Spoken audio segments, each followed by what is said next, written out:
Ça au moins il n'y a plus de discussion. Cristiano Ronaldo vient de recevoir le trophée du meilleur joueur de l'histoire du football. Là au moins c'est clair, on clôt le débat de la bonne manière. Ce que vous voyez là c'est sa vidéo de remerciement. Même si oui je sais le trophée a été attribué par la Liga portugaise, mais on s'en fout. Et pendant ce temps, ce dont beaucoup de personnes avaient peur, les amis, est en train de se réaliser. Le Real Madrid pourrait boycotter une nouvelle fois la cérémonie du Ballon d'Or. Comme je vous l'ai dit hier, l'organisation du Ballon d'Or s'était déplacée pour aller à Madrid, mais ça s'est mal terminé. Et là d'après RMC Sport, c'est silence total des deux côtés. Toujours au Real Madrid les amis, Aurélien Tchouameni occupe actuellement la 8e place du classement des joueurs ayant réalisé le plus d'interceptions dans les 5 grands championnats, c'est-à-dire au total 7 interceptions. Je rappelle qu'il y a eu seulement 3 matchs pour l'instant. Et du côté du AC Barcelone, c'est officiel, le but de Pedri contre Levante a été élu but du mois d'août. Et on nous dit également que l'arrêt de Juan Garcia contre le Rayo Vallecano sur le tir d'Andrea Ricciu a été élu meilleur arrêt du mois d'août en Liga. De toute façon, dans ce match-là, il avait fait plusieurs gros arrêts. On termine les amis avec ces belles statistiques de Kylian Mbappé. Comme vous pouvez le voir, Kylian Mbappé est le joueur ayant le plus de GA dans les 5 grands championnats, plus équipe nationale, plus toutes compétitions confondues.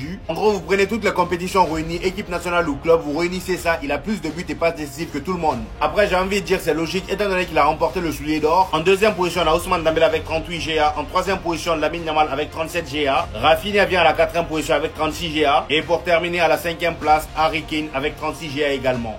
On n'a pas assez parlé de ça. Oh non. On rigolait à la base. C'est parti d'une blague.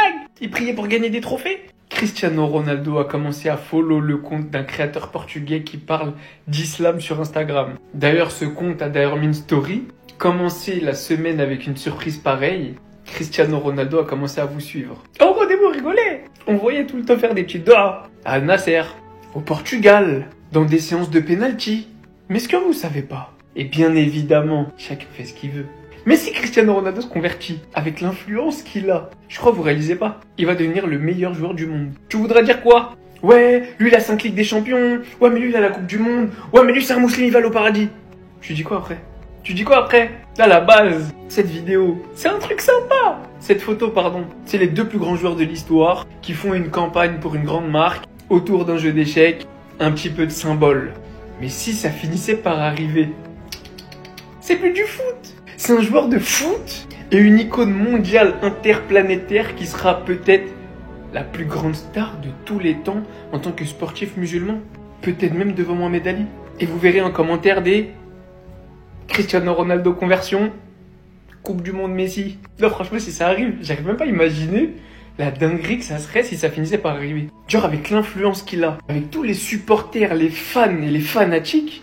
N'empêche de vous avouer, ça reste entre nous. Comment j'aimerais trop. Après je pourrais dire, Cristiano Ronaldo c'est mon frère.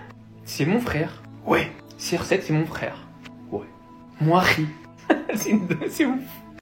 Il l'a remporté. C'est officiel les amis, Ousmane Dembélé remporte le 11 d'or de l'année. Vous allez être choqués du classement final des votes. Et pour ceux qui se demanderaient quelle est l'importance de ce trophée, dites-vous que le trophée est attribué après le vote du public. Et Lionel Messi, Zinedine Zidane, Maradona, tous ces grands noms-là l'ont déjà remporté. Et d'ailleurs, ici on a les derniers joueurs à l'avoir remporté. En 2019 c'était Sadio Mané. En 2021 c'était Karim Benzema. 2022 également c'était lui. Erling Haaland en 2023, 2024 Vinicius et 2025 Ousmane Dembélé. Et avant même de voir le résultat final des votes, voici ce que Ousmane Dembélé dit par rapport à sa saison. Il a notamment parlé du pressing constant qui passe son temps à faire. Il dit « Je suis maintenant constamment en alerte sur le pressing ». Et le journaliste lui dit « Mais à la base, tu n'aimais pas défendre ». Ousmane Dembélé répond « À la base, je n'aimais pas défendre ». « Oh, mais tu sais, le pressing sur le côté et dans l'axe, ce n'est pas vraiment pareil. Dans l'axe, tu as 10-15 mètres à faire et après, tu peux te reposer. Si je fais le pressing tout seul, je suis mort. » Donc là, clairement, on comprend que Luis Enrique a eu un gros impact sur son jeu. Le fait de l'enlever sur le côté et le mettre dans l'axe, c'est tout ce qui a changé son jeu. Lui-même, il le dit, sans ça, il n'aurait pas pressé autant. Après avoir reçu ce trophée du 11 d'or, voici ce qu'il dit. Il dit ça me touche, mes sacrifices et mes performances sont reconnus. Ici nous avons le classement final et le pourcentage de votes. Donc Ousmane Dembélé termine premier avec 32,5% des votes. Lamine Yamal deuxième avec 30%. C'était très serré entre lui et Ousmane Dembélé. Kylian Mbappé troisième avec 12,5%. Là clairement il y a un gros écart. Achraf Hakimi à la 4e position avec seulement 7%. Pedri vient en 5e place avec 5,6%. Rafinha à la 6e place. Mohamed Salah à la 7e place.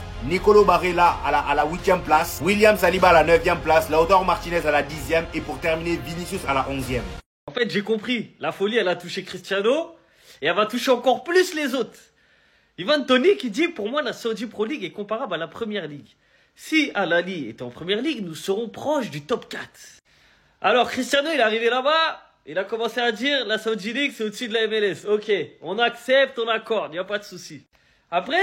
Après la MLS, c'est passé à la Ligue 1. Ah bah là maintenant la Saudi League c'est meilleur que la Ligue 1. Justification, ah, il y a 3 clubs qui ont acheté plein de gros joueurs. Donc déjà là, on commençait déjà à souffler en mode, oh, Samuel, ça commençait déjà, voilà, mais bon, tranquille, vas-y.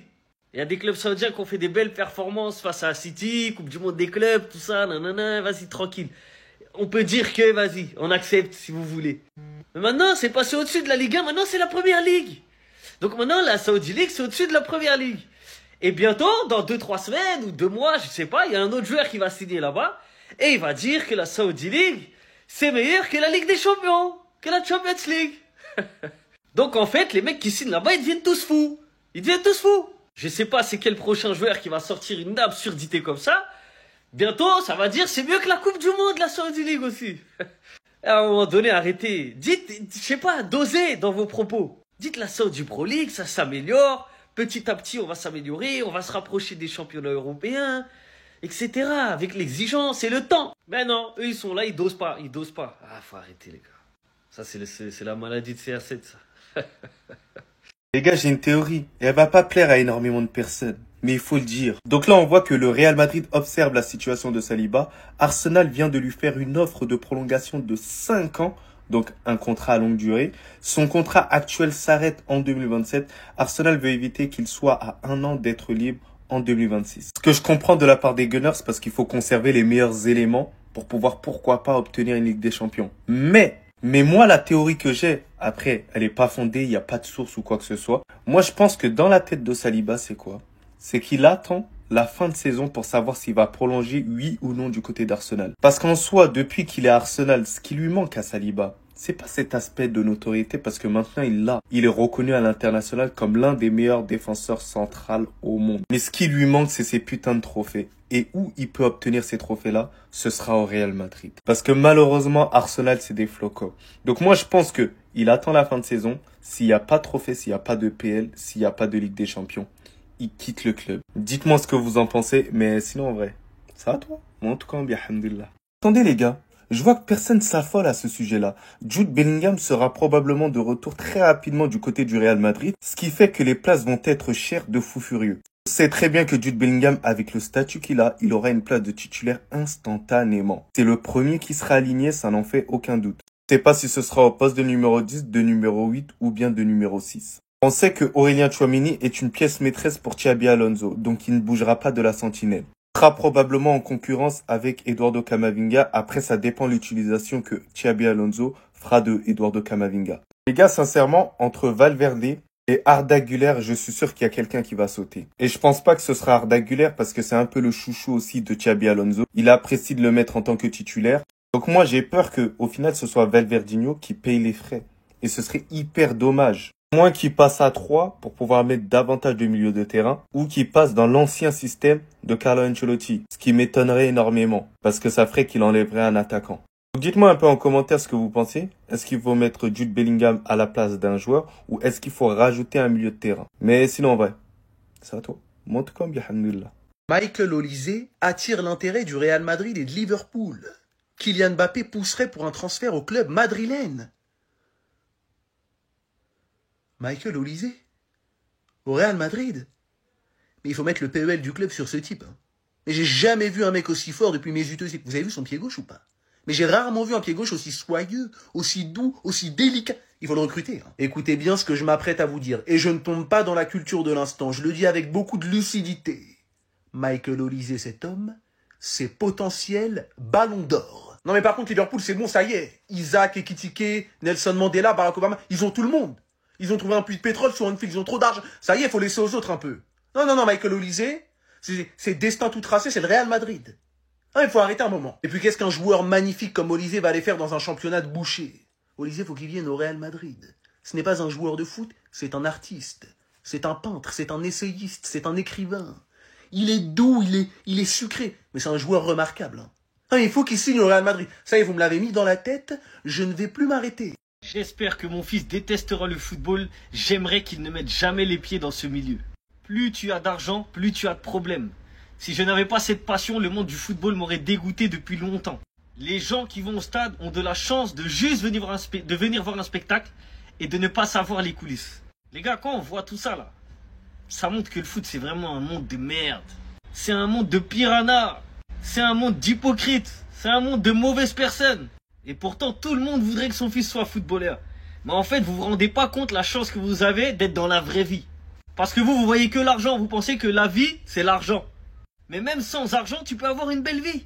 Les gens qui sont au cœur de ce système, ils le disent tous. C'est un monde pourri. Ouais, jusqu'à tellement c'est pourri, il aimerait avoir une vie normale. Un jour, il est monté dans la Clio d'un ami juste pour faire un tour du périph'. La vérité, c'est pas une vie. Certes, t'as beaucoup d'argent, ils peuvent s'acheter ce qu'ils veulent. Mais ils peuvent pas aller l'acheter eux-mêmes ce qu'ils veulent, déjà, de 1.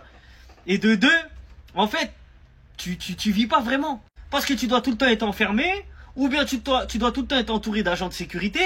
Donc en fait, t'as pas de vie. T'as une vie, mais avec des gens, avec des caméras autour de toi. Voyager, il peut pas, à part apprendre un bateau, aller au fin fond de la mer. Il peut pas faire ce qu'il veut, les gars. Vous, demain, vous voulez voyager, vous voyagez. Même si c'est dans le sud de la France, même si c'est des destinations qui coûtent pas très cher, vous pouvez le faire et profiter de votre moment. Donc les gars, faut arrêter d'idéaliser leur vie à eux. Elle est nulle. La plupart ne sont même pas heureux. Je pense que les seuls qui doivent être heureux, c'est les joueurs de... Tu sais, les petits joueurs de Ligue 1, de Ligue 2, tranquille. T'as vu? Les joueurs qui sont dans des petites équipes ou des équipes moyennes. Ils peuvent marcher dehors, tranquille, personne les embête. Mais eux, là, les plus riches, là, les plus connus, ils aiment pas leur vie.